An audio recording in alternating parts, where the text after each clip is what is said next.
aza mino hoe olona tsy nianatra tsy niomana no afaka maly problema farafaratsiny a nianatra raha hoany ka Antananarivo raha délestage ny resahana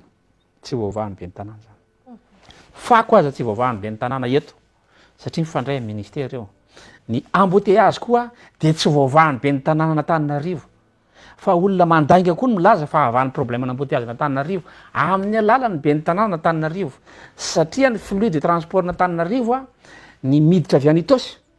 raha kely rindra amanali ny moto isa maraina Andorano fotsy Anosy Zato Sabotsina Mehana Ivato anisa inona ty izy Amahazo reo aksa enina fotsiny tsy eo ampelantanana be ny tanàna Antananarivo ny statistika manana ny problème io noho izany tsy amin'ny alalana feu tricolore koa ny manana problème n'embouteillage n'Antananarivo fa efa misy polisy firy ery Anosy Zato misy polisy firy ery Andorano fotsy fa tsy mahavahany zany nefa naturel aza ny polisy misaina aza ny polisy fa zany feu tricolore zany programmation fixe algorithme fixe tsy amin'ny alalan'izay le manana problème n'embouteillage n'Antananarivo de atao mahitsy amin'ny Antananarivo le izy tsy amezana antsina le vahoaka zany satria tsy fantany le izy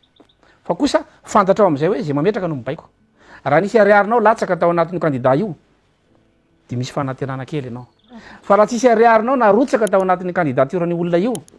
de manofy ianao raha mieritreritra ny baiko an'io ka tsy zay napetrak'olona nieritreretinao baikona fa rehefa tonga eo izy de anaraka ny baiko ny patrony de raha vahaolana ny ariarany antaninao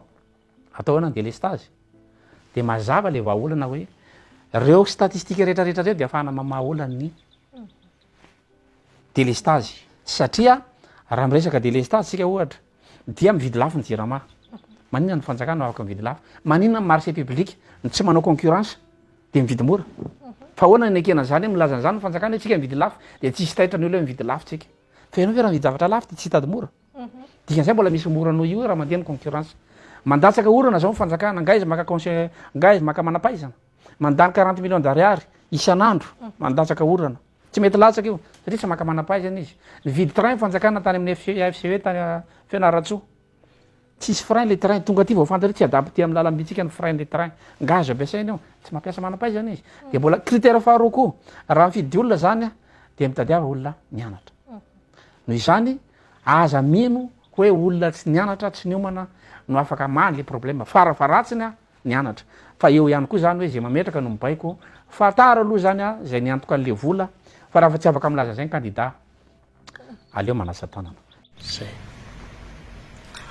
iarahantsika mahita moa fa miabetsaka ireo oronatsary mamofady izay mivoy hevitra sy teny feno fahavetavetana inina voizina sy teny zay tena ataontsika hoe aparitaka ny anatin'ireny tambadrotra serasera tambadrotra sosialy reny ankehitriny dia ny anton'ilay taratasy moa de mampatsiahy ny ministera ny serasera sy ny kolotsaina zany ary mampafantatra ihany koa fa ny fanamparitahana azy reny dia indrindra ny famparitahana azy ny masombahoaka na eny amin'ny tambadrotra serasera izay mety anohitoana zany ny sotoavina mamalagasy voalohany indrindra fa eo ihany koa ny fivoaran-tsaina ny fanabeazana ny zon'ny ankizy ny ataontsika hoe zo ara-tsosialy ny ankizy sy ny tanora malagasy ary mifanohatra tanteraka moa ny lalàna manakery izay misy eto Madagasikara eto lalàna izay everinay fa mandrara ka midika fa tsy azo ekena zany ny fanaovana an'izay faharoa dia mampafantatra ihany koa ministera fa azo sazina araky ny lalàna zany re olona rehetra izay fantatritsika zany fa minia manao sy manaparitaka an'izany zavatra zany ary misy ihany koa ny fepetra raisina manomboka zao manoloana ireo miopefy voalohany aloha zany de misy ny fampatsiahivana misy ny fampanatsoana azy ety anivon'ny ministera ary raha mbola mitoy moa zany dia miditra amin'ny atao hoe poursuite judiciaire na ny fanenjehana azy araky ny lalàna fa akoatran'izay le patsiahivana etona ihany koa zany fa akoatran'ireo lalàna malagasy dia tsara ho fantatritsika fa Madagasikara zany dia nanosony andreo lalàna iraisam-pirenena ya mbola miverina mivantana isika eto amin'ny pejy mivantana avy ety Kenya Nairobi manoloana nyty fionana an-tampony karakaraina aty antoerana ity raha ny ala tany Madagasikara ny filohan'ny fanavaozana mivady dia hetsakilany ny filohan'ny fanavaozana niatrika nyity fionana an-tampony ity, izany hoe Madagasikara mandray anjara amin'ity fionana an-tampony izay nanomboka tamin'ny 9 ora maraina ity, izany hoe ny fahatongavan'ny filohan'ny fanavaozana no tamin'ny 9 ora maraina. Taorian'izay dia nisy ny fanokafana tamin'ny fomba ofisialy ity Africa Forward ity ary tazana tetỳ amin'ny toerana avokoa ireo filoham-panjakana rehetra. Ny tolakandro zao dia misy ny fionana teo amin'ny filohan'ny fanavaozana Colonel Michael Randrianirina sy ny filohan'ny Egypta, eo ihany koa ny fionana tamin'ny filohan'ny Senegal ary mbola iona amin'ireo diaspora. Eto an-toerana moa ny filohan'ny fanavaozana, fa etsy ankilany dia nisy ihany koa ny fionana teo amin'ireo vadin'ny filoham-panjakana maro izay tonga miaraka amin'ny vadiny teto Kenya Nairobi. Anisan'ny zavatra no resahana, izany hoe lohahevitra no resahana tao anatin'izany fionan'ireto vadiny filoham-panjakana reto dia ny fananganana sehatra nomerika azo antoka kokoa ho an'ny ankizy eto Afrika ao anatin'ny tontolo tarihin'ny fahiratan-tsaina artifisialy.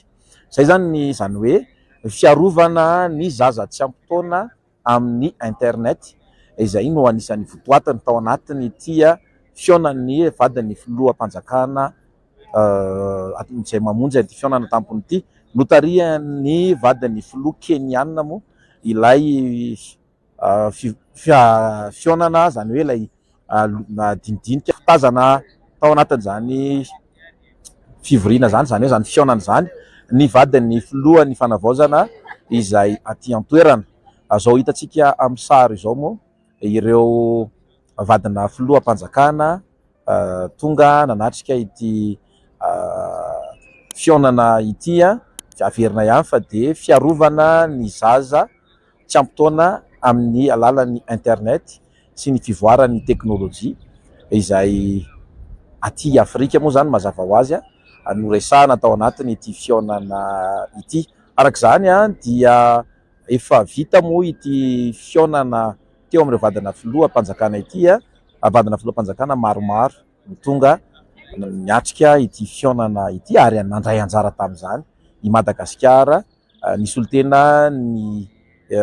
Madagasikara ny vadiny filohan'ny fanavaozana Colonel Michael Randrianirina. Eto isika dia mbola miandry ny sary tiako ny manamarika ho antsika any an-tanindrazana